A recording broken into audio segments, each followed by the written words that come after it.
ကိုကျိုးအောင်ဆန်းဆိုတာနဲ့မြန်မာပြည်ရဲ့လွတ်လပ်ရေးဖခင်လူသားခေါင်းဆောင်ကြီးလို့လူသိများပြီးတော့အလုံးစုံဆိုတာနဲ့ကိုကျိုးကိုတက်ခဲ့တဲ့လူယုံမာကြီးဖြစ်အားလုံးကသိရှိကြတယ်။ကျမငယ်ချင်းခါကျောင်းသားဘဝမှာကျမတို့တငယ်ချင်းတွေစက္ကနိုင်လူတဲ့ခါဂလုံးဦးစောမျိုးတွေလို့ပြောခံရတယ်။ကျမဆက်ဆက်ခေါင်လာခဲ့တယ်။ကျမဂလုံးဦးစောကိုမုန်းခဲ့တယ်။ဂလုံးဦးစောကြီးကိုကျိုးကိုတက်ခဲ့တဲ့လူယုံမာကြီးဖြစ်တယ်လို့ကျမငယ်စဉ်ခါအသိဉာဏ်နဲ့နှလုံးသားမှာအဲ့ဒီလိုပဲသိခဲ့တယ်။ဒါပေမဲ့ကျမအရွယ်ရောက်လာတဲ့ခါမှာဂလုံးဦးစောဟာဟီးရိုးမဟုတ်ဘူးဆိုရင်တော့မှဇီးရိုးမဟုတ်တာသိကြတယ်။ဒီအသည့်တစ်ခုကျမရလိုက်တယ်။နော်ဂလုံးဦးစောဒီကျမတို့တာယာပင်နဲ့သားဖြစ်တယ်လို့နော်ကျမတို့မြန်မာနိုင်ငံရေးသမိုင်းမှာဂလုံးခွဲခံတာ2ယောက်ရှိပါတယ်။ဂလုံးဆရာဆန်ဂလုံးဦးစောဂလုံးဆရာဆန်ဆိုလို့ရှိရင်လေတောင်သူလက်သမားရေးနဲ့ပတ်သက်ပြီးတော့ကျိုးပေးကွက်မြက်ခံရတယ်။ဂလုံးဦးစောဒီလည်းပဲကျိုးပေးကွက်မြက်ခံရတယ်။နော်ဂလုံးဆရာဆန်ဆိုလို့ရှိရင်လည်းနောက်ဆုံးသူ့ကိုကျိုးစင်တန်ကနေထောင်ထဲကထုတ်လာတဲ့အချိန်မှာမျိုးဘာသာသာသနာကြီးပွားတိုးတက်ကြောင်းလှုပ်ဆောင်မိလို့ငါအခုလိုကျိုးပေးခံရတာကိုဒုက္ခဖြစ်ငါတတ်မှတ်တယ်အဲ့ဒီလိုပြောခဲ့တယ်ကျိုးပေးအံဆဲဆဲစင်ပေါ်မှာကျိုးပေးတော့မယ့်အချိန်မှာတော့မှသူ့ရဲ့ကျိုးပေးကွက်မြတ်မှုကိုလာကြည့်တဲ့ကိုလိုနီနယ်ချဲ့ခေါင်းဆောင်တွေရဲ့မျက်လုံးမျက်နှာကိုစစ်စစ်ကြည့်ပြီးတော့ဖြစ်လျာဘဝမှာနယ်ချဲ့အင်္ဂလိပ်ကိုနိုင်ရတော့ကိုဖြစ်ရပါလို့ဤလို့အေးရတော့ကြွေးကြော်ပြီးဆူတောင်းပြီးတော့ကျိုးပေးကွက်မြတ်ခံခဲ့ရတယ်ဒါကလုံးဆရာဆန်နော်ကျိုးပေးကွက်မြတ်ခံရတယ်ကလုံးစိုးဒီလေကျိုးပေးကွက်မြတ်ခံရတယ်ဆိုတော့ဒါမဲ့မေလရှိရနေဒီကလုံးစိုးကျိုးပေးကွက်မြတ်ခံရတဲ့နေ့ဖြစ်တဲ့အတွက်ကျမကလုံးစိုးနဲ့ပတ်သက်တဲ့အကြောင်းအရာလေးညှောက်ပေးချင်ပါတယ်ဒါမှဆိုကျမပြောခဲ့တဲ့အတိုင်းပဲကလုံးစိုးဟာဟီးရိုးမဟုတ်ဘူးဆိုရင်ဇီးရိုးမဟုတ်တာဘာကြောင့်ပေးချာနေလဲလို့မေးရင်ဘိုးကျောင်းအောင်ဆန်းကျမတို့တိုင်းပြည်အတွက်ဘာမှလုပ်မပေးနိုင်ခင်ကျောင်းသားဘဝအရွယ်မှာတည်းကလုံးစိုးဟာဒေါက်တာဘောင်းမော်လို့နော်ဒေါက်တာဘောင်းမော်ဆိုတာမြန်မာပြည်ရဲ့နိုင်ရင်ဝယ်ဒေါက်တာဘောင်းမော်လို့ပုဂ္ဂိုလ်မျိုးနဲ့ရန်ကုန်တက္ကသိုလ်မှာတပိတ်လုပ်ပြီးတော့စကားစစ်ထိုးနိုင်တဲ့အနေအထားထိရောက်နေပြီဖြစ်တယ်ဒေါက်တာဘောင်းမော်လို့ပုဂ္ဂိုလ်မျိုးကိုစကားစစ်ထိုးပြီးတပိတ်လုပ်နေတဲ့အချိန်မှာဂလုံးဦးစောအဲ့ဒီလိုလှုပ်ဆောင်နေတဲ့အချိန်မှာဘိုးကျော်အောင်ဆန်းဒီတာမန်တက္ကသိုလ်ကျောင်းသားတယောက်ပဲရှိသေးတယ်ဒီနေရာမှာဘိုးချုပ်ကိုနှိမ့်ချပြီးပြောဆိုခြင်းမဟုတ်ပဲနဲ့ဘိုးချုပ်အနေနဲ့ဂလုံးဦးစောဟာတိုင်းပြည်အတွက်စားဆောင်ပေးနိုင်ရတယ်လို့ဆိုလိုခြင်းဖြစ်တယ်။နောက်တစ်ခုကဘိုးချုပ်အောင်ဆန်းကကျောင်းသားဘွားကနေပြီးတော့တက္ကသိုလ်ဥက္ကဋ္ဌတက္ကသိုလ်ကျောင်းသားများတမကဥက္ကဋ္ဌဘာကသနော်ဗမာနိုင်ငံလုံးဆောင်ကကျောင်းသားများတမကဥက္ကဋ္ဌဘာကသဥက္ကဋ္ဌတက္ကသိုလ်ဥက္ကဋ္ဌလှုပ်ဆောင်ခဲ့ပြီးတော့နောက်တစ်ချိန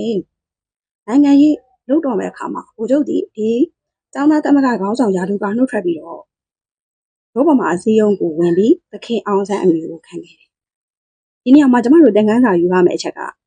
ကျောင်းသားနဲ့နိုင်ငံရေးကိုရောထွေးမနေပဲနဲ့ဘိုးချုပ်ဒီကျောင်းသားဘဝမှာကျောင်းသားတမကခေါင်းဆောင်လုပ်ခဲ့ပေမဲ့နိုင်ငံရေးလုပ်တော်မဲ့အခါမှာကျောင်းသားတမကရာထူးကနှုတ်ထွက်ပြီးတော့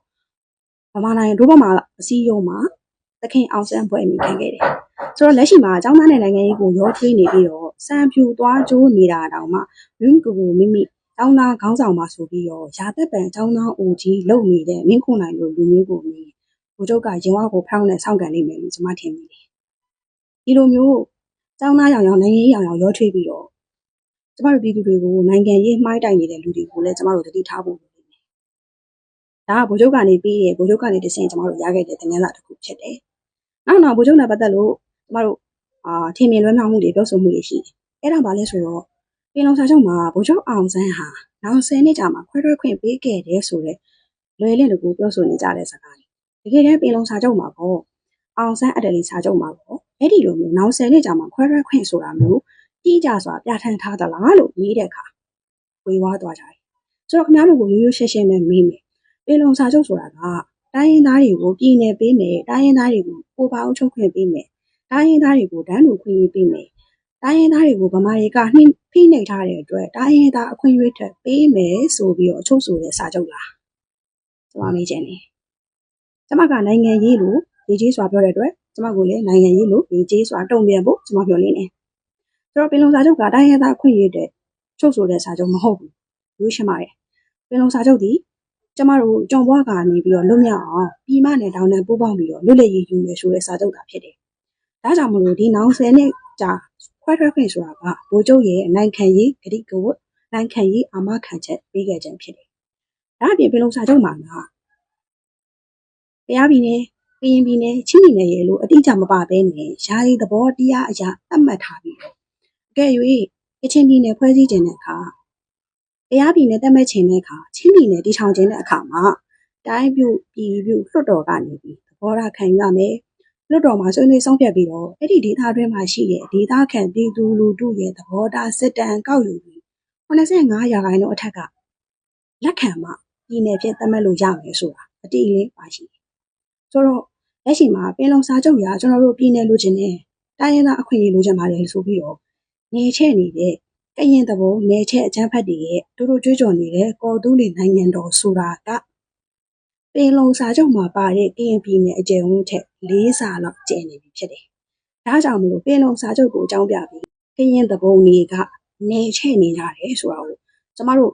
မြန်မာလူငယ်တွေကျမတို့ဗမာလူမျိုးတွေကနားမလည်တဲ့အတွက်ဗမာငပိန်း PDF တွေဟာလက်ရှိမှာကော်တူးလီနိုင်ငံတော်ဆိုတဲ့နိုင်ငံတစ်ခုတည်ထောင်ရေးအတွက်အသေးခံတိုက်ခတ်ပေးနေတာကိုပြရတယ်။နောက်တစ်ချက်ကဘုချုပ်ဒီလက်ရှိကရှိတဲ့ခါတွေက1949အခြေခံဥပဒေရေးဆွဲခဲ့တယ်။49အခြေခံဥပဒေရဲ့ပုံမှန်30မှာပါလဲဆိုတော့နိုင်ငံတော်ဝန်လုံးမှာနိုင်ငံသားဟူ၍တစ်မျိုးတည်းပဲရှိရမယ်။ဆိုလိုရင်းမှာပြည်ထောင်စုအဖွဲ့ဝင်များဟုနိုင်ငံသားဟူ၍မရှိသေးရပြည်ထောင်စုမြန်မာနိုင်ငံသားတစ်မျိုးတည်းပဲရှိရမယ်။ဆိုလိုချင်တာမြန်မာနိုင်ငံကိုပြည်ထောင်စုမြန်မာနိုင်ငံခေါ်ပြမယ်။ပြည်ထောင်စုမြန်မာနိုင်ငံမှာမြန်မာနိုင်ငံသားပဲရှိရမယ်။ကချင်လူမျိုးမြန်မာနိုင်ငံသားကရင်လူမျိုးမြန်မာနိုင်ငံသားချင်းလူမျိုးမြန်မာနိုင်ငံသားပြည်ထောင်စုနိုင်ငံမြန်မာနိုင်ငံသားတစ်မျိုးတည်းပဲရှိရမယ်ပြည်ထောင်စုအဖွဲ့ဝင်များဤကချင်နိုင်ငံသားမရှိရပြည်ထောင်စုအဖွဲ့ဝင်များဤကရင်နိုင်ငံသားမရှိရပြည်ထောင်စုအဖွဲ့ဝင်များဤရခိုင်နိုင်ငံသားဟုမရှိရအတိအလင်းဖော်ပြပါရှိတယ်။ဒါကြောင့်မို့လို့ဘိုးချုပ်ဟာဘယ်တော့မှပြည်ထောင်စုကိုစိတ်စိတ်မောင်မောင်ပြိုကွဲစေမဲ့ Federal တို့ Confederate တို့အားမပေးခဲ့ဘူးဆိုတာပေါ့လေ။ဒီချက်ကိုကျမတို့ကောင်းစွာသင်ခန်းစာယူတတ်ဖို့လိုအပ်တယ်။နောက်ပြီးနောက်တစ်ခုကပြည်ထောင်စုမြန်မာနိုင်ငံလို့1940အခြေခံဥပဒေမှာလည်းဗိုလ်ချုပ်ကိုယ်တိုင်ရေးဆွဲပြဋ္ဌာန်းခဲ့တယ်။လက်ရှိ2008မှာဆိုလို့ရှိရင်ကျမတို့ပြည်ထောင်စုသမ္မတမြန်မာနိုင်ငံခေါ်တွင်တယ်။ဒါပေမဲ့မြန်မာနိုင်ငံကိုဗမာနိုင်ငံဗမာပြည်လို့သုံးနှုန်းပြီးတော့ဗမာနဲ့တိုင်းရင်းသားတွေချားမှာရည်ရွယ်ချက်ရှိအသက်ရှူတွေးခွဲနေကြတဲ့လူတွေအများကြီးရှိတယ်။အဲ့ဒီလူတွေထဲမှာဗိုလ်ချုပ်သမီးလိုအမိခံတဲ့ဒေါ်ဆန်းစုကြည်ပါတယ်။ထိတ်ဆုံးကပါတယ်။ဗိုလ်ချုပ်သမီးဆိုပေမဲ့ဗိုလ်ချုပ်စိတ်တဲ့ဇက်လေးမှမရှိတဲ့ဒေါ်ဆန်းစုကြည်ပါတယ်။ဘာကြောင့်လဲဆိုတော့ဒေါ်ဆန်းစုကြည်ပါဇက်ကဗမာနဲ့မြန်မာကိုတော့ခွဲခြားမပြောဆိုဘဲနဲ့မြန်မာဒီကချင်ကယားကရင်ချင်းအားလုံးပါဝင်တဲ့နိုင်ငံတစ်ခုဖြစ်ပြီးဗမာဒီလူမျိုးဖြစ်တယ်ဆိုတာကိုဖုံးကွယ်ဗမာတွေကကြွားလဲကြွားတယ်ကြောလဲကြောတယ်ဆိုတဲ့ဗမာနဲ့တိုင်းရင်းသားတွေခြားရဲမှာအကြီးမားဆုံးတက်ရှူတွေးခွဲရတိုက်ပြီးကြတယ်။အဲ့ရှိမှလေတချို့သောနိုင်ငံရေးသုံးသပ်သူဆိုတဲ့လူတွေကဗမာပြည်ဗမာနိုင်ငံလို့သုံးနေခြင်းသည်တိုင်းရင်းသားနဲ့ဗမာကြားမှာတွေးခွဲရန်တိုက်ရုံတတ်တာဖြစ်တယ်။ဗိုလ်ချုပ်ကိုယ်တိုင်ကပြည်ထောင်စုမြန်မာနိုင်ငံလို့ရေးဆွဲပြဋ္ဌာန်းခဲ့ပြီးဖြစ်တယ်။ကျွန်တော်1940အခြေခံဥပဒေ1984အခြေခံဥပဒေ2008ဖွဲ့စည်းပုံအခြေခံဥပဒေဒီအခြေခံဥပဒေ3ခုလုံးရဲ့ရည်ရွယ်ချက်ကတစ်မျိုးတည်းပဲအနှစ်သာရကတစ်မျိုးတည်းပဲရှိတယ်။အဲ့ဒီအနှစ်သာရကဘာလဲဆိုတော့အဲ့ဒီအနှစ်သာရဒီပြည်ထောင်စုမြန်မာနိုင်ငံရဲ့အမျိုးသားအကျိုးစီးပွားနဲ့အမျိုးသားလုံခြုံရေးတာဖြစ်တယ်။ဒီသက်ခေါ်အခြေခံဥပဒေပါဗိုလ်ချုပ်ပေးခဲ့နောက်ထပ်သင်ခန်းစာတစ်ခုရှိတယ်။ဒါကတော့ဗိုလ်ချုပ်ရဲ့ dark side လို့ပြောရလိမ့်မယ်။ဒီရှိမှာလူတော်တော်များများဟာဗိုလ်ချုပ်နဲ့ပတ်သက်လို့ကောင်းတဲ့တွေကိုသာချီးမွမ်းပြောဆိုလေးရှိပေမဲ့ကျွန်မကတော့ဗိုလ်ချုပ်နဲ့ပတ်သက်တဲ့အများသူကပြောလေပြောထားမရှိတဲ့အကြောင်းအရာတစ်ခုကိုထည့်သွင်းပြောရလိမ့်မယ်။အဲ့ဒါဘာလဲဆိုတော့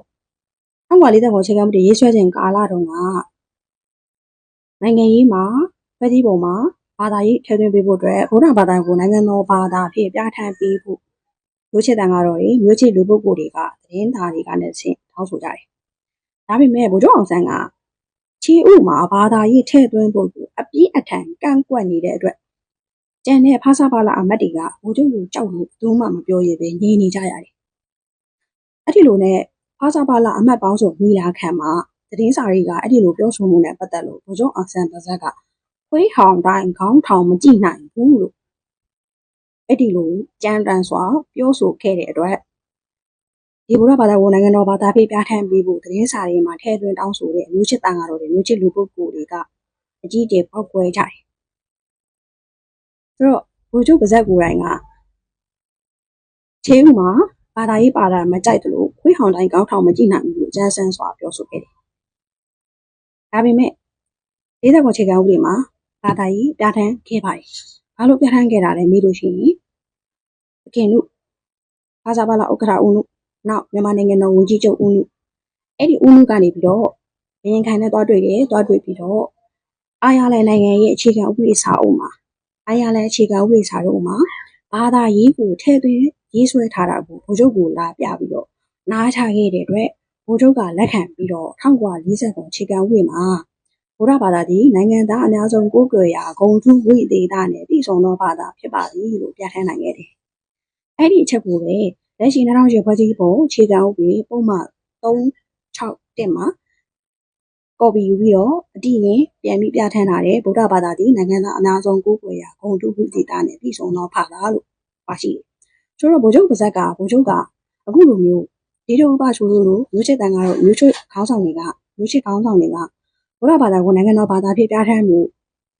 ပြောဆိုနေတဲ့အချိန်မှာဗိုလ်ချုပ်ပါဇက်ကရုပ်ရှင်ကြမ်းတမ်းစွာပြောဆိုခဲ့တဲ့အတွက်ဗိုလ်ချုပ်မှာကိုမျိုးနဲ့အငွေ့သက်တွေရှိနေသေးတယ်ဆိုတဲ့မှတ်ချက်တွေဝေဖန်မှုတွေသုံးသပ်မှုတွေလည်းရှိတယ်။ဘာလို့လဲဆိုတော့ဒီဗမာပြည်ကွန်မြူနစ်ပါတီတခင်တန်းထွန်းတို့ဘာကဘာကွန်မြူနစ်တွေဒီဗိုလ်ချုပ်နဲ့အတူမယားညီကိုဖွဲ့စည်းခဲ့တဲ့ဖွဲ့စည်းဖြစ်တယ်။ဒါကြောင့်မလို့ဗိုလ်ချုပ်မှာကွန်မြူနစ်အငွေ့သက်တွေရှိနေတယ်။ဒီချက်ကိုဘာဆောင်ထည့်ပြီးပြောရတာလဲလို့မေးလို့ရှိရင်ဗိုလ်ချုပ်ကကွန်မြူနစ်အငွေ့သက်တွေရှိနေသေးတဲ့အတွက်ကွန်မြူနစ်တွေနဲ့တောင်သေးနံမျက်ချီဖြစ်တဲ့ social လစ်တွေကဗိုလ်ချုပ်ကိုမျက်မှောက်ကျလာတယ်။ဒါကြောင့်မို့လို့ပဲဗိုလ်ချုပ်အောင်ဆန်းကိုလှုပ်ကြံစဉ်ကာလတုန်းကရန်ကုန်ဘာဆွေ social လစ်ကရန်ကုန်ဘာဆွေကလှုပ်ကြံတက်ဖြတ်ခဲ့ပါတယ်ဆိုတဲ့မှတ်ချက်တွေပြောဆိုမှုတွေရှင်နေ့နောက်ပိုင်းမှာပြောဆိုလာကြခြင်းဖြစ်တယ်။ဆိုတော့ဒီနောက်မှာကပ်ပြီးတော့စကားပြောစရာမေးစရာတစ်ခုရှိတယ်။ဗိုလ်ချုပ်ပါဇက်ကနေပြီးတော့ခွေးဟောင်တိုင်းခေါင်းထောင်မကြည့်နိုင်ဘူးလို့ပြောခဲ့တာတေချာလို့လားလို့နင်းကဘယ်စာအုပ်တွေကိုဖတ်ပြီးပြောနေတာလဲလို့ကျမကိုကတိကက်ဖက်မေးလာကြရှိပါတယ်။ဘယ်ကနေဖတ်ပြီးပြောတာလဲလို့မေးရင်ဝန်ကြီးချုပ်ဦးနုကိုယ်တိုင်ရေးသားထားတဲ့ငါးနှစ်ရာသီဗမာပြည်ဆိုတဲ့စာအုပ်နဲ့တာတေစနေစားဆိုတဲ့စာအုပ်မှာခင်ဗျားတို့လေ့လာဖတ်ရှုလို့ရပါတယ်။ကိုယ်တိုင်ကစာဖတ်ပါခင်ဗျားတို့စာဖတ်ရင်သိပါလိမ့်မယ်။တစ်ဆက်တည်းဝန်ကြီးချုပ်ဦးနုရေးတဲ့စာအုပ်တွေကိုဖတ်မယ်ဆိုရင်မိတ္တာပလာတီကကိုလည်းဖတ်ပြအောင်ဖတ်ပါလို့အချက်ပေးချင်ပါတယ်။ဒါတစ်ချက်နောက်တစ်ချက်ဒါစကိုက်တစ်ခုကလက်ရှိမှာစာရေးစာတို့စာပေဟောပြောပွဲတို့မိခံပြီးတော့သတင်းစိတ်တွေခက်လေရှိတယ်။ဗိုလ်ချုပ်ကသူ့သမီးလေးအောင်ဆန်းစုကြည်ကိုအမွေပေးစရာပန်ပေးစရာနဂတ်ပန်ပေးစရာနဂတ်ကိုမရှိလို့နမောက်ကိုပြန်ပြီးမိခင်ကြီးတော်စုရှိမှတောင်းခဲ့ရပါတယ်။ဗိုလ်ချုပ်ကဒီလိုချိုးကြံချွေတာပေးတိုင်းပြည်ကျိုးကိုဖမ်းပုံးဆောင်ရွက်ခဲ့ပါတယ်ဆိုတဲ့စာရေးစာအမိခံစာပေဟောပြောပွဲအမိခံအစိတ်ခက်ခဲ့တဲ့နှလုံးသားတွေကိုအုံနောက်တွေကိုအစိတ်ခက်ခဲ့တဲ့လူတွေကြောင့်လက်ရှိမှာဂျေဇက်ဆိုတဲ့လူငယ်တွေလမ်းမရောက်နေကြတယ်။ဆိုတော့အဲ့ဒီလိုပြောခဲ့ပေမဲ့ဝန်ကြီးချုပ်ဦးနုကိုယ်တိုင်ရေးသားတဲ့သူ့ရဲ့ကိုတွေ့သူ့ရဲ့အကြောင်းအရာတွေမှာကြတော့ဦးနုဒီဖာစာပါလာဥက္ကဋ္ဌဖြစ်စဉ်ခါတော့ကသူ့ရဲ့အိမ်ကိုညနေခင်းမှာဗိုလ်ချုပ်အောင်ဆန်းနဲ့ဒေါခင်ကြီးအလဲလာခဲ့တယ်။အလဲလာတဲ့ချိန်မှာ secret တပူလက်ဆောင်ပေးခဲ့တယ်။ဒေါခင်ကြီးကသူ့ကို secret တပူလက်ဆောင်ပေးတယ်။ပြီးတော့ဒီ secret ဘူးကတန် secret ဘူးကအရန်လေးနေလို့ဖွင့်ကြည့်တဲ့အခါမှာဒီ secret ဘူးထဲမှာရွှေတင်းငါးပြအပြည့်ပါရှိတယ်။သူ့ကိုဖာစာပါလာဥက္ကဋ္ဌဖြစ်လို့လက်ဆောင်ပေးပါတယ်ဆိုပြီးဒေါခင်ကြီးကိုယ်တိုင်ကပေးခဲ့တယ်လို့ဝေကြီးတော်ဦးနုကိုယ်တိုင်ကရေးသားထားတယ်။ဆိုတော့လက်ရှိမှာမောင်သားချိုတို့လိုထင်းလင်းဦးတို့လိုဘေလူဝါတို့လိုစာပေဟောပြောပွဲတွေမှာပြောနေတယ်လို့ပန်ပေးစရာနကတ်မရှိဘူးဆိုတာကသူတို့ကိုယ်တိုင်ဗိုလ်ချုပ်ကိုအမွန်းတင်လုံးပြီးစစ်တပ်မွန်းကြီးရဲ့လုံနေတဲ့သတင်းအမှားတွေသာဖြစ်တယ်။သူတို့မှာကျွေးတင်းကားပြားတွေတောင် secret ဘူးတပူအပြည့်စာသူများကိုလက်ဆောင်ပေးနိုင်တဲ့ပိုင်းခြားမှုတွေရှိတယ်။ဒါကလေကျမတို့သင်ခန်းစာယူရမယ့်အချက်တစ်ချက်ဖြစ်တယ်။ဒီအချက်ကိုဘာဆောင်ထည့်ပြီးပြောရတာလဲလို့မေးလို့ရှိရင်ဗိုလ်ချုပ်ကကွန်မြူနစ်အငွေ့သက်တွေရှိနေသေးတဲ့အတွက်ကွန်မြူနစ်တွေနဲ့တောင်သေးနံမျက်ချီဖြစ်တဲ့ social လစ်တွေကဗိုလ်ချုပ်ကိုမျက်မှောက်ကျလာတယ်။ဒါကြောင့်မို့လို့ပဲဗိုလ်ချုပ်အောင်ဆန်းကိုလှုပ်ကြံစဉ်ကာလတုန်းကရန်ကုန်ဘာဆွေ social လစ်ကရန်ကုန်ဘာဆွေကလှုပ်ကြံတက်ဖြတ်ခဲ့ပါတယ်ဆိုတဲ့မှတ်ချက်တွေပြောဆိုမှုတွေရှင်နေ့နောက်ပိုင်းမှာပြောဆိုလာကြခြင်းဖြစ်တယ်။ဆိုတော့ဒီနောက်မှာကပ်ပြီးတော့စကားပြောစရာမေးစရာတစ်ခုရှိတယ်။ဗိုလ်ချုပ်ပါဇက်ကနေပြီးတော့ခွေးဟောင်တိုင်းခေါင်းထောင်မကြည့်နိုင်ဘူးလို့ပြောခဲ့တာတေချာလို့လားလို့နင်းကဘယ်စာအုပ်တွေကိုဖတ်ပြီးပြောနေတာလဲလို့ ကျမကိုကတိကက်ဖက်မင်းလာကြရှိပါတယ်။ဘယ်ကနေဖတ်ပြီးပြောတာလဲလို့မင်းရင်ဝင်ကြီးချုပ်ဦးနုကိုယ်တိုင်ရေးသားထားတဲ့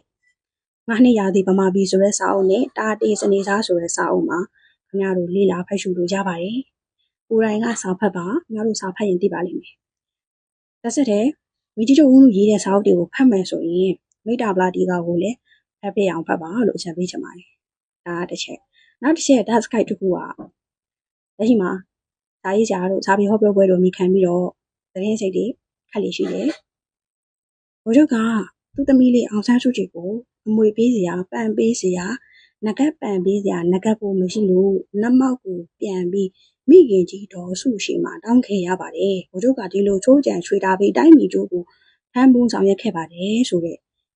စာရေးဆရာမိခံစာပေဟောပြောပွဲအမိခံအစိတ်ခက်ခဲ့တဲ့နှလုံးသားတွေကိုအုံနောက်တွေကိုအစိတ်ခက်ခဲ့တဲ့လူတွေကြောင့်လက်ရှိမှာဂျီဇက်ဆိုတဲ့လူငယ်တွေလမ်းမရောက်နေကြတယ်။ဆိုတော့အဲ့ဒီလိုပြောခဲ့ပေမဲ့ဝကြီးတော်ဦးလူကိုယ်တိုင်ရေးသားတဲ့သူ့ရဲ့ကိုတွေ့သူ့ရဲ့အကြောင်းအရာတွေမှာကြတော့ဦးလူဒီဖာစာပါလာဥက္ကဋ္ဌဖြစ်စဉ်ခါတော့ကသူ့ရဲ့အိမ်ကိုညနေခင်းမှာဘိုးချုပ်အောင်ဆန်းနဲ့ဒေါခင်ကြီးအလဲလာခဲ့တယ်။အလဲလာတဲ့ချိန်မှာ secret တပူလက်ဆောင်ပေးခဲ့တယ်။ဒေါခင်ကြီးကသူ့ကို secret တပူလက်ဆောင်ပေးတယ်။ပြီးတော့ဒီ secret ဘူးကတန် secret ဘူးကအရန်လေးနေလို့ဖွင့်ကြည့်တဲ့အခါမှာဒီ secret ဘူးထဲမှာရွှေတင်းငါးပြအပြည့်ပါရှိတယ်။သူ့ကိုခါစာပါလာဥက္ကဋ္ဌဖြစ်လို့လက်ဆောင်ပေးပါတယ်ဆိုပြီးဒေါခင်ကြီးကိုယ်တိုင်ကပေးခဲ့တယ်လို့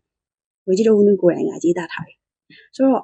့လက်ရှိမှာမောင်သားချိုတို့လိုထင်းလင်းဦးတို့လိုဘေလူဝါတို့လိုစာပေဟောပြောပွဲတွေမှာပြောနေတယ်လို့ပန်ပေးပြနကတ်မရှိဘူးဆိုတာကသူတို့ကိုယ်တိုင်ဗိုလ်ချုပ်ကိုအမွန်းတင်လွန်ပြီးစစ်တပ်မွန်တီရေးလုပ်နေတဲ့သတင်းအမှားတွေသာဖြစ်တယ်။သူတို့မှာကျွေးတင်းကားပြားတွေတောင် secret ဘူးတပူအပြည့်စာသူများကိုလက်ဆောင်ပေးနိုင်တဲ့ပိုင်းဆိုင်မှုတွေရှိတယ်။ဒါကလေကျမတို့သင်ခန်းစာယူရမယ့်အချက်တစ်ချက်ဖြစ်တယ်။ဗိုလ်ချုပ်ကြောင့်ပြီလို့ဂလုံးစောကြောင့်ပြောမယ်ဆိုရင်ဂလုံးစောဒီနေရုံဝင်ဖြစ်စဉ်ခါတော့ကအင်္ဂလန်ကိုတွားပြီးတော့ဝင်စတန်ချာချင်းနဲ့တွေ့ဆုံပြီးမြန်မာပြည်လွတ်လပ်ရေးတောင်းခဲ့တယ်။ဒါပေမဲ့သူမရဘူး။ဂလုံးစောအရင်ဆုံးသူတွားပြီးလွတ်လပ်ရေးတောင်းတယ်မပေးဘူး။နောက်မှဗိုလ်ချုပ်အောင်ဆန်းတက်လာတယ်လွတ်လပ်ရေးတောင်းတယ်။ရတယ်။အဲ့ချိန်တော့ကဒီနေ့မှတစ်ခုရှိသေးတာက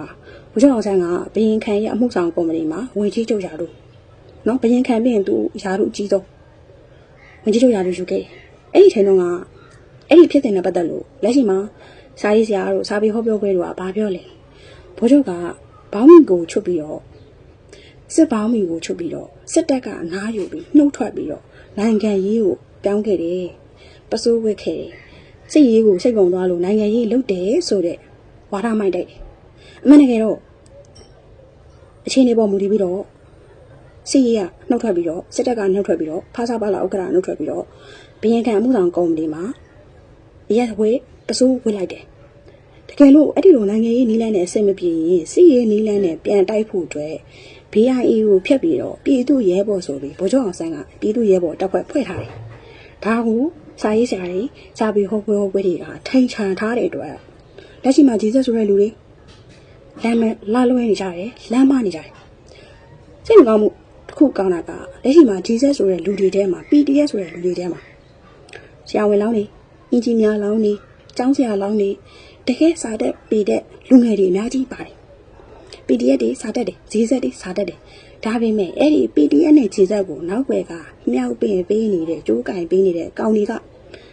10တန်းတောင်မအောင်တက္ကသိုလ်တစ်ခုကဘွဲမရဘဲနဲ့ထိုင်းမှာသွားပြီးအလုပ်လုပ်နေတဲ့အလုပ်သမားတွေစင်ကာပူမှာသွားပြီးအလုပ်လုပ်နေတဲ့အလုပ်သမားတွေဂျပန်မှာသွားပြီးအလုပ်လုပ်နေတဲ့အလုပ်သမားတွေအဲ့ဒီအလုပ်သမားတွေကနောက်ွယ်ကမြောက်ပေးနေတယ်ဆိုတော့ပညာတတ်တဲ့ဂျီဇက်နဲ့ PDF တွေကိုနောက်ွယ်ကပညာမဲ့တွေကျိုးကင်ပြီးတော့အဲ့ဒီလိုဝါဒမိုင်းနေနဲ့အတိတ်သမိုင်းတွေကိုရောထွေးပစ်ခဲ့ကြတယ်ဆိုတော့ဒါစကားဆက်ပြီးတော့ပြောတဲ့အချက်တစ်ခုဖြစ်တယ်ဟုတ်ပြီဦးစောကလွတ်လပ်ရေးသွားတောင်းနေမရဘူးအပြန်ခီးစံမှာတန့်ဆိုင်စွာပဲတကပါလုံးကဖိဖိတ်တော်အောင်ကြောက်ရတယ်အင်္ဂလိပ်တွေကိုအမေရိကန်တွေကိုဂျပန်တွေကဖုံးကျဲပြီးတော့စစ်ကြင်ရတယ်စိန်ခေါ်လိုက်တယ်ဆိုတော့ဦးစောကလေပေါ်တူဂီနိုင်ငံကိုဝင်ပြီးတော့ဂျပန်တန်ရာရှိနဲ့တွေ့ပြီးတော့ငါတို့မြန်မာတွေလည်းအင်္ဂလိပ်ကိုပြန်တိုက်မယ်အဲ့ဒီခါကျရင်ခင်ဗျားတို့ဒီစစ်ရေးအကူအညီပေးနိုင်မလားလို့တွားပြီးကူညီတောင်းခဲ့တယ်နော်ဒီညမှာတချို့ပြောကြတာကအပြန်ရအမေရိကန်ဝင်နေဆိုတာမှားတယ်ပေါ်တူဂီနိုင်ငံကိုဝင်ပြီးတော့ဂျပန်တန်ရုံးကတန်ရာရှိနဲ့တွေ့ပြီးအဲ့ဒီလိုကူညီတောင်းတယ်ဒါပေမဲ့အဲ့ဒါကိုအင်္ဂလိပ်ထောက်လန်ရေးကသိရှိပြီးတော့ ကလုံးစောကိုဖမ်းဆီးထောင်ချလိုက်တယ်ဆိုတော့အဲ့ဖမ်းဆီးခံရတဲ့အချိန်မှာထောင်ထဲမှာကျမ်းမာရေးချွတ်တဲ့လို့တေဆုံးခဲ့မယ်ဆိုရင်ကလုံးစောကလွတ်လပ်ရေးတမိုင်းမှာဟီးရိုးဖြစ်မှာသိကြတယ်အဲ့ဒီလိုမဟုတ်ဘဲနဲ့ထောင်ကနေလွတ်လာတဲ့အချိန်မှာဗိုလ်ချုပ်အောင်ဆန်းကတကယ်အနိုင်ငံအဓိပတိဖြစ်နေတယ်နော်ဗဟင်ခံမှုတော်ကော်ရီမာဝကြီးချုပ်ဖြစ်နေတယ်အဲ့ဒီအချိန်တုန်းကဂျပန်နေထွက်ပြီးတော့အင်္ဂလိပ်တွေဒုတိယအချိန်ပြန်ဝင်တဲ့အချိန်မှာဘဟင်ခံစာတော်မှာစမစ်ကစင်မလာစကုပြူစာတန်းကျင်းရတယ်စင်မလာစကုပြူစာတန်းဆိုတာကမြန်မာပြည်ကိုအပြည့်အဝလွတ်လပ်ရေးမပေးဘဲနဲ့နော်ပထမတော့ဆိုလို့ရှိရင်ဒီဒိုမီနီယန်အဆင့်မပေးဘူးကွာဒိုင်ယာကီအုပ်ချုပ်ရေးကိုကိုးစားဌာနအုပ်ချုပ်ရေးတို့ပထမအဆင့်ဒါပထမအုပ်ချုပ်စဉ်ခါတော့ကဒုတိယပြန်ဝင်လာတဲ့အချိန်တုန်းကလည်းပဲစင်မလာစကုပြူစာတန်းကိုကျင်းညာပြီးတော့မြန်မာပြည်မှာကျမတို့မြန်မာပြည်ကိုအင်္ဂလိပ်တွေရဲ့ကြုံပေါ်မှာဆက်ပြီးထားရှိမယ်ဆိုပြီးတော့ကျင်းညာတယ်နော်အဲ့ဒီမှာပဲဒုတိယချိန်ပြန်ဝင်လာတဲ့အင်္ဂလိပ်တွေကဗိုလ်ချုပ်ကိုအာဏာနဲ့6တာရှိတယ်နေရာနဲ့6တာရှိတယ်အာဏာနဲ့6တာဆိုလို့ရှိရင်ဂျပန်ခေတ်တုန်းကဒီအင်္ဂလိပ်အလူတော်ကြီးပေါင်မျိုးနယ်ကကလားတကြီးကိုဗိုလ်ချုပ်အောင်ဆန်းကမိုးတမဘောလုံးပွဲမှာတက်ခဲ့တဲ့အမှုဒီအမှုကိုအကြောင်းပြပြီးတော့ဗိုလ်ချုပ်ကိုဖမ်းဆီးမယ်ဆိုပြီးတော့အာဏာနဲ့6ထောင်မျိုးရှိတယ်အဲ့ဒီလိုမျိုးတွေဖြစ်နေတဲ့ချိန်မှာဦးစောထောင်ကလွတ်လာတယ်ထောင်ကလွတ်လာပြီးတော့ဦးစောကလည်းပဲကလုံတက်ဗိုလ်ချုပ်အောင်ဆန်းဒီပြည်သူ့ရဲဘော်တက်ဒုဗမာစီရောကတခင်နေဆိုရင်10မိနစ်တဲ့အကုန်လုံးကစစ်တပ်တွေကိုပိုင်တက်တီရှိကြတယ်အဲ့ဒီမှာကလုံစောတီဘင်ခံနဲ့တွေ့ပြီးအပြန်လုံးကြံခံရတယ်မျက်လုံးအောက်ကမျက်လုံးတက်တဲ့ဥမှန်တော့မဟုတ်မျက်လုံးအောက်ကိုကားမှန်ထိပြီးတော့မျက်လုံးထိခိုက်တရားရတဲ့အတွက်အိန္ဒိယနိုင်ငံကိုသွားပြီးဆေးကုသလိုက်ရတယ်ဆိုတော့အဲ့ဒီဆေးကုသတဲ့ကာလမှာလည်းတည်သွားခဲ့တယ်လုံးကြံတဲ့ကာလမှာတည်သွားရင်လည်းပဲကလုံစောကဟီးရိုးဖြစ်အောင်မယ်ဒီလုံးချမှုနဲ့ပတ်သက်လို့ပြည်သူ့ရဲဘော်ယူနီဖောင်းဝတ်ထားတဲ့ဗိုလ်ချုပ်အောင်ဆန်းရဲ့တပ်သားတွေကပြည်သူ့ရဲဘော်ယူနီဖောင်းပုံစံဝတ်ပြီးတော့လုံးချနေဆိုတာမျိုးပါတယ်ဆိုတော့လက်ရှိမှာလည်းပဲဒီလိုဖြစ်စေနေရှိတယ်ဥပမာစစ်တပ်ယူနီဖောင်းတွေဝတ်ပြီးတော့ရွှေဆိုင်တွေမှာဓမြတိုက်တဲ့မှုမျိုးလို့ပေါ့လေဘယ်သူကမှဥပမာကျောင်းဆရာတယောက်ကအကျောင်းဆင်းတဲ့ချိန်မှာအဖြူစိမ်းဝတ်စုံဝတ်ပြီးတော့အရက်ဆိုင်သွားပြီးအရက်မသားကိုသိကြတယ်သူယူနီဖောင်းကိုသူလေးစားတယ်ဆိုတော့တကယ်ပြည်သူရဲဘော်ဆိုရင်လည်းပဲပြည်သူရဲဘော်ယူနီဖောင်းဝတ်ပြီးတော့ဂလုံးစောကိုမလုံးချန်တော့သိကြတယ်ဒါဆိုရင်ရှင်းမပြောခဲ့တယ်လို့မျိုးဘိုလ်ချုပ်ကကိုမျိုးနဲ့ငွေသက်ရှိတဲ့အတွက်ဆိုရှယ်လက်ကရန်ကုန်ဘားချွေတို့ကတစ်ဖက်လည်းနဲ့ဦးဆက်ကိုလုံးချန်ပြီးရန်တိုက်တယ်ဆိုတာမျိုးတွေလည်းမှတ်ချက်ချလို့ရတယ်နောက်တော့တခါဂလုံးစောပြန်ပြီးတော့ဗိုလ်ချုပ်အောင်ဆန်းကိုလုံးချန်တယ်အဲ့ဒီမှာအဓိကချက်အတွင်းဝင်ရုံးမှာအစည်းအဝေးလုပ်နေတဲ့အချိန်မှာပေါ်တင်လုံးချန်တက်ဖြစ်လိုက်တာဒီညမှာတာမန်လူတယောက်ဆိုရင်တော့မှကိုကအဲ့လိုပြစ်မှုကျူးလွန်လိုက်ရင်ကျူးလွန်တဲ့လူနဲ့ပစ္စည်းလူတက်တဲ့ပစ္စည်းတက်တဲ့တွေကိုဖောက်ဖျက်ရမယ်ဖျောက်ဖျက်ရမယ်ဆိုတာတာမန်လူတယောက်ကတော့သိတယ်ခလုံးစောလူကမသိကြအကြောင်းမရှိဘူးနောက်ဆုံးအတွင်းဝင်ရုံးမှာသွားပြီးလုံးကြံမယ်နော်ဇူလိုင်19ရက်နေ့အာဇာနည်နေ့လုံးကြံမယ်လုံးကြံပြီးလို့ရှိရင်အဲ့ဒီလက်နက်တွေတနက်တွေကိုရန်ကုန်မြစ်တွေကိုသွားလှုပ်ပစ်ပြီးတော့လက်စဖျောက်လိုက်လို့ရတယ်ဒါပေမဲ့အဲ့ဒီလိုမလုပ်ဖ ೇನೆ ဒီလူတက်တွေသူ့ရဲ့တပည့်တွေရောပစ္စည်းတက်တွေတနက်တွေရောဦးစောကသူ့အိမ်မှာထားပြီးတော့သူ့ကိုလာဖမ်းတာကိုအိမ်မှာဝီစကီတောက်ပြီးငိုတုတ်ထိုင်ဆောင်းနေတယ်ဒီချက်ကျမတို့စဉ်းစားရတယ်အိမ်မှာဝီစကီတောက်ပြီးငိုတုတ်ထိုင်ဆောင်းနေတယ်ဖမ်းတော့လဲပဲအိမ်ရလေးတွေဆောင်းနေခေါင်းနေတာဆိုပြီးတော့ထောင်ထဲမှာဖမ်းခံလိုက်တယ်ဆိုတော့ဒီနေ့မှာတချို့ကပြောလိုက်တယ်တချို့ကအင်္ဂလိပ်တွေကဂလုံးစောကိုမက်လုံးပေးတာတယ်ဘိုလ်ချုပ်ကိုလုံးကြံပြီးရင်သူ့ယာတို့ပေးမယ်ပြောလို့အိမ်မှာပဲငိုတုတ်ထိုင်ဆောင်းနေတယ်ဆိုတာမျိုးရှိတယ်ဒါပေမဲ့ဂလုံးစောကိုယ်တိုင်ကသူ့ကိုယ်တိုင်လုံးကြံပြီးတော့တမင်တက်တွေမဖြောက်ဖက်ဖက်နဲ့တမင်ဖမ်းခံပြီးတမင်အဖမ်းခံပြီးတော့တမင်ကျိုးတင်တက်ခံလိုက်ပြီးဖြစ်နိုင်တယ်ဘာလို့လဲဆိုတော့ဘိုလ်ချုပ်ရဲ့အောင်ဆန်းအတ္တလီစာချုပ်ကိုလက်မှတ်မထိုးတာဂလုံးစောတယောက်တည်းမဟုတ်ဘူး